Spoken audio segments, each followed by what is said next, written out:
Pulivendula ZPTC మరియు ఒంటిమిట్టకు జిల్లా పరిషత్ chairman పదవికి సంబంధించి ఈ రోజు ఉదయం 4 గంటలకి కడప ఎంపీ అవినాష్ రెడ్డిని అరెస్టు చేయడం జరిగింది. మీడియా ముఖంగా వైఎస్ అవినాష్ రెడ్డి నాకు ఎటువంటి నేర చరిత్ర లేదు, మా ఏజెంట్లను పోలింగ్ బూత్ అనుమతించడం లేదు, కూటమి ఏజెంట్లను మాత్రమే అనుమతిస్తున్నారు, పోలీసుల పాత్ర ఏకపక్షంగా ఉంది అంటే కూటమికి అనుకూలంగా పనిచేస్తున్నారన్నట్లు. ఇంకా గతంలో రాజశేఖర రెడ్డి హయాంలో కాంగ్రెస్ తర్వాత వైసీపీ కంచుకొట్టగా ఉన్న పులివెందుల కూటమి ఏదన్నా జెండా పాతుతుందా? కౌంటింగ్ 14వ తేదీ అంటున్నారు. మరి రిజల్ట్ ఎలా ఉండబోతోంది? ఈ అంశాలకు సంబంధించి పబ్లిక్ ఒపీనియన్ ఏ విధంగా ఉందో చూద్దాం. గత ప్రభుత్వానికి వ్యత్యాసం ఎలా అనిపిస్తుంది? రెండిట్లో ఏవి నచ్చాయి మీ అభిప్రాయం? అంటే గత ప్రభుత్వంలో చూసుకున్నట్లయితే ప్రజలు సామాన్యులు ముఖ్యంగా చాలా ఇబ్బంది పడ్డారండి. ఎందుకంటే వాళ్ళ యొక్క దైనందిన జీవితం చాలా ఇబ్బందిగా గురైపోయింది అనమాట. పప్పులు ఉప్పులు అన్నీ కూడా రేట్లు పెరిగిపోయాయి, సామాన్యుడికి పనులు లేవు. అందువల్ల ఏంటంటే ఒక సామాన్య వ్యక్తి బతకడానికి చాలా కష్టంగా అయిపోయింది. ఇప్పుడు కూటమి ప్రభుత్వం చూస్తే నేను పథకాలు ఏదో విచ్చలవిడిగా ఇస్తున్నారని చెప్పలే కానివ్వండి, ఒక సామాన్యుడు బతకడానికి అవసరమైనటువంటి పనిని కల్పించగలిగే ఇది ఉంది. ఎందుకంటే ఫ్రీ ఇసుక ఇచ్చారండి. ఫ్రీ ఇసుక వల్ల కన్స్ట్రక్షన్ పని స్టార్ట్ అయిపోయింది. దాని ద్వారా ఈ జనాలు పనులకు వెళ్ళే వాళ్ళు కానివ్వండి, మిగతా కార్మికులు కర్షకులు మొత్తం కూడా బతకగలుగుతున్నారు అనమాట. సో నేనేమంటానంటే పథకాలంటే విచ్చలవిడిగా ఇచ్చి ప్రజలు సోమబోతులు చేయడం కన్నా కూడా వాళ్ళకి పని కల్పిస్తే they can survive by their own అనమాట. వాళ్ళే పని చేసుకొని బతికేదానికి అవకాశం ఉన్నట్టు అది అవుతుంది.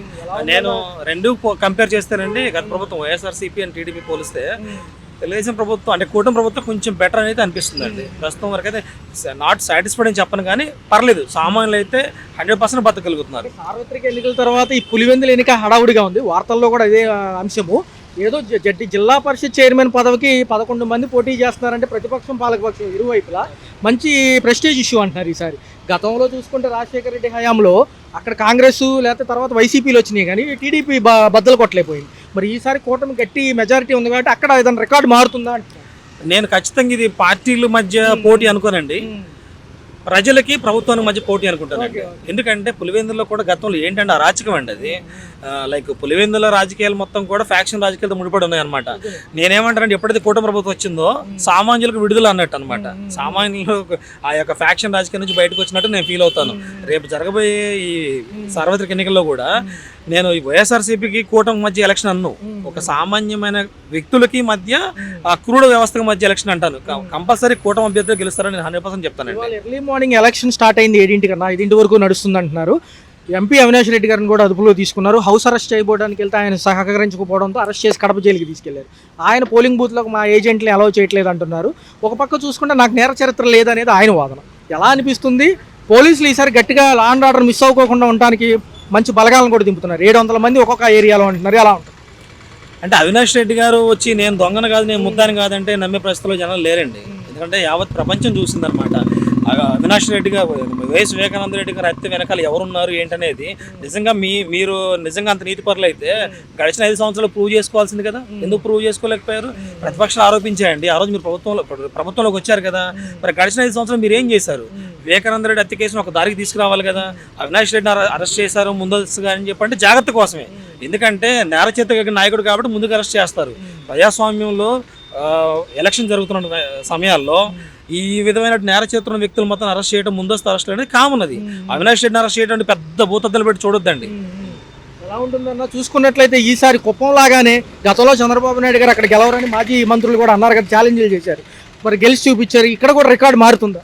ఖచ్చితంగా మారుతుందండి. ఎందుకంటే ప్రజలు గమనిస్తున్నారండి.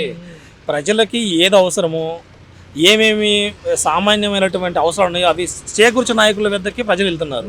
అంతేగాని ఏదో మా తాతలు ఆ పార్టీకి ఉన్నారు, మేము ఈ పార్టీకి రావాలనే దానిలో లేరండి. ప్రజల ఆలోచన విధానం మారిపోయింది. వాళ్ళకి కంఫర్ట్నెస్ చూపించే నాయకులనే ఎత్తుకుంటూ వెళ్తున్నారు. కంపల్సరీ కూటమి ప్రభుత్వం గెలుస్తుందని నేను 100% చెప్తాను. ప్రభుత్వ పనితీరులు ఎలా అనిపిస్తున్నాయి? దగ్గర 14 నెలలు గెలుస్తుంది, ఉచిత పథకాలు వరుసనే వస్తున్నాయి. ఒక పక్క చూసుకుంటే గత ప్రభుత్వం ఫాస్ట్గా ఇచ్చామంటుంది. ఎలా అనిపిస్తుంది వ్యత్యాసం? చాలా బాగుందండి. చాలా అంశాలు బాగా ఫాస్ట్గా చాలా బాగా చేస్తానండి. పక్క చూసుకుంటే పోలవరం, అమరావతి ఏమంటారు? ఏం లేదండి, అంతా చాలా బాగుంటుంది. చంద్రబాబు నాయుడు ప్రభుత్వం చాలా బాగుంది. చాలా 20 లక్షల ఉద్యోగ కల్పన బాధ్యత అంటున్నారు సార్. వచ్చే 4 ఏళ్లలో ఇస్తామంటున్నారు. ఎలా ఉంటుంది? ఐటీ సెక్టారు, ఇండస్ట్రీస్ వస్తే చంద్రబాబు నాయుడు గురించి చాలా బాగుంటుందండి. అంతా బాగుంటుంది, పాలన బాగుంటుంది, ప్రభుత్వం బాగుంటుంది, మంచిగా ఉంటుంది, అన్ని చేస్తారు. అన్ని సరుకులు బాగుంటాయి, రోడ్లు బాగుంటాయి, చాలా బాగుంటాయి. ఏమన్నా ఇబ్బందిగా ఉన్నాయా రోడ్ల వ్యవస్థ కానీ, కరెంట్ ఛార్జీలు కానీ? చాలా బాగున్నాయి సార్. చాలా గతం కంటే ఎక్కువ వస్తున్నాయి అంటున్నారు కొంతమంది. లేదు సార్, లేదు సార్, ఏం చాలా బాగుంది సార్. స్మార్ట్ మీటర్లు అంటున్నారు, ఆహ్వానిస్తారా? ఏంటి సార్? స్మార్ట్ మీటర్లు అంటున్నారు కొత్తగా, స్మార్ట్ మీటర్లు ఓకే. ఏమన్నా పెడితే ఓకేనా? చూడాలి కదా. వ్యాపార సముదాయాలకు ఆల్రెడీ ఇన్స్టాల్ చేశారు. చూడాలి కదా సార్, చూస్తే కానీ మనకు తెలియదు కదా. ఎలా ఉంది సార్? ఒక పవన్ కళ్యాణ్ గారు ఉన్నారు కూటమిలో, పైన బీజేపీ. టాప్ ప్రభుత్వం గట్టిగా ఉంటుందా ఈసారి? అనుకుంటే అభివృద్ధి అవుతుంది అంటారు కనీసం? వాటర్ అమరావతి సంగతి ఏంటి అంటారు? జరుగుతున్నాయి కదా పనులు. చాలా బాగా చేస్తారు. చూసారా? అమరావతి లక్ష్యం అండి. ఓకే, ఇబ్బంది లేదు. మరి ఐకానిక్ బిల్డింగులతో పాటు సింగపూర్ కంపెనీలు మళ్ళీ పాల్గొంటున్నాయి. మరి ఏమంటారు? ఈసారి గట్టిగా చేస్తాం తగ్గమంటున్నారు కదా. చంద్రబాబు నాయుడు గారు, పవన్ కళ్యాణ్ గారు తలుసుకుంటే ఏం చేయగలరు సార్? చాలా బాగుంటుంది. మరి ఉచితాలు మంచిదేనంటారా? ఉచిత బస్సు ప్రయాణం ఇవన్నీ ఉన్నాయి మహిళలకి. చేస్తాను సార్, చూడాలి కదా. కూడా చూస్తే కదా మనకు అర్థమవుతుంది. ఉంటారా? బీజేపీలోకి వెళ్ళిపోతారా పవన్ గారు? లేదు సార్, అది మనం చెప్పకూడదు సార్. అవన్నీ మీకు మరి మరి మాజీ జగన్ గారు కూడా నేను వస్తానంటున్నారు కదా, ప్రజల్లోకి వెళ్తున్నారు ఆయన కూడా. సార్ ఆయన కేవలం ప్రయత్నాలు వాళ్ళు చేస్తారు, తప్పే ఉంది.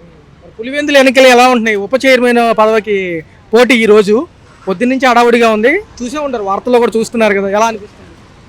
చూద్దాం సార్, ఇది ఏమవుతుంది సాయంత్రం. అక్కడ కంచుకోట బదులు కొట్టి కూటమి ఏమైనా వస్తుందంటారా? గతంలో రాజశేఖర రెడ్డి గారి తర్వాత వైసీపీ కదా అక్కడ. కంపల్సరీ వస్తుందండి. జగన్ పరిపాలన కంటే కొంతవరకు బాగానే ఉంది. Sir, direct to the point, Pulivendula election ఈ రోజు జరుగుతుంది. ఉప ఎన్నిక ఏదైతే చైర్మన్ పదవికి అటు 11 మంది, ఇటు 11 మంది, ఒంటిమిట్ట కూడా అలాగే ఉంది. మరి ఎలా అనిపిస్తుంది? కూటమికి అవకాశాలు ఎక్కువ ఉన్నాయి. అవినాష్ రెడ్డి గారు మార్నింగ్ అరెస్ట్ అయ్యారు, కడప జైల్లో ఉంటున్నారు, ఏదో పోలీస్ స్టేషన్ దగ్గర పెట్టినట్టున్నారు. ఈ ఎలక్షన్ తర్వాత వదులుతామంటున్నారు. ఇవన్నీ పొలిటికల్ గా ఫోకస్ అవ్వడానికి, వాళ్ళు ఇన్నోసెంట్స్ అన్ని ప్రూవ్ చేసుకోవడానికి చేసే జిమ్మిక్కులు తప్పితే వాస్తవాలు దే ఆర్ క్రిమినల్స్. అంటే నాకు నేర చరిత్ర లేదంటున్నారు కానీ అరెస్ట్ టైం. అలానే అంటారు. ఎవరైనా మెడలో బోర్డు వేసుకొని నేను నేరస్తుండని తిరుగుతారా? అమాయకుండే అని అంటారు. మరి ఏముంది సార్, ఎలా ఉండబోతుంది? కుప్పం లాగానే ఇక్కడ కూడా రిజల్ట్ మారబోతుందా? కంచుకోట బద్దలవుతుందా? డెఫినెట్ గా బద్దలవుద్ది. ఏం సార్, ఏం సార్ 30 పోలింగ్ బూత్లు అంటున్నారు. ఎక్కడ చూసుకున్నా కానీ 10,000 పైచిలకి ఓట్లు లేదు అంటున్నారు కదా. అంటే ఎలక్షన్ ఈసీ కన్వీనియంట్ ప్రకారం చేస్తారు. దానికి ఓటర్స్ మద్దతు తెలపాల్సిందే. పోలీస్ వ్యవస్థ కూడా గట్టిగా ఉంది, ఎక్కడికక్కడ బెసకనివ్వట్లేదు ఎవరిని. అందరూ కూడా హౌస్ అరెస్ట్ లో పాటు బైండ్ ఓవర్లు కూడా పెడుతున్నారు. చెయ్యాలి, హౌస్ అరెస్ట్ చెయ్యాలి. పీస్ఫుల్ గా ఎలక్షన్స్ ఫెయిర్ గా జరగాలి అని అంటే మరి అట్లాంటివి చెయ్యాలి. ఎలా ఉంటుంది సార్ తదుపరి రిజల్ట్ చూసి? మరి ఏమన్నా ప్రభుత్వాలు ఫీల్ అవుతాయా? పాత ప్రభుత్వాలు ఏమన్నా? డెఫినెట్ గా ఫీల్ అవ్వాలి, అవుతాయి. 14వ తారీఖు కౌంటింగ్ అంటున్నారు. 14 కౌంటింగ్ చూద్దాం, వెయిట్ చేద్దాం. గతంలో కాంగ్రెస్, తర్వాత వైసీపీ, అక్కడ రికార్డు మారలేదు అంటున్నారు. ఇప్పుడు మారుతుందా? మారుతుంది, డెఫినెట్ గా మారుతుంది, మారాలి. నేర చరిత్ర ఉన్న వాళ్ళనే గ్రాడ్యువల్ గా బయటికి తీసుకురావాలి. తీసుకొచ్చేస్తేనే సమాజానికి మేలు. మా పోలింగ్ బూత్లు మార్చారు, కొన్ని స్లిప్పులు కూడా ఇవ్వలేదు అంటున్నారు. నిజమేనా? ఇప్పుడు దేశం అంతటా జరుగుతానే ఉంది. ఇప్పుడు రాజీవ్ గాంధీ ఎక్స్ప్లోర్ చేస్తున్నారు, రాహుల్ గాంధీ చేస్తా ఉన్నారు. మరి అవన్నీ వస్తాయి.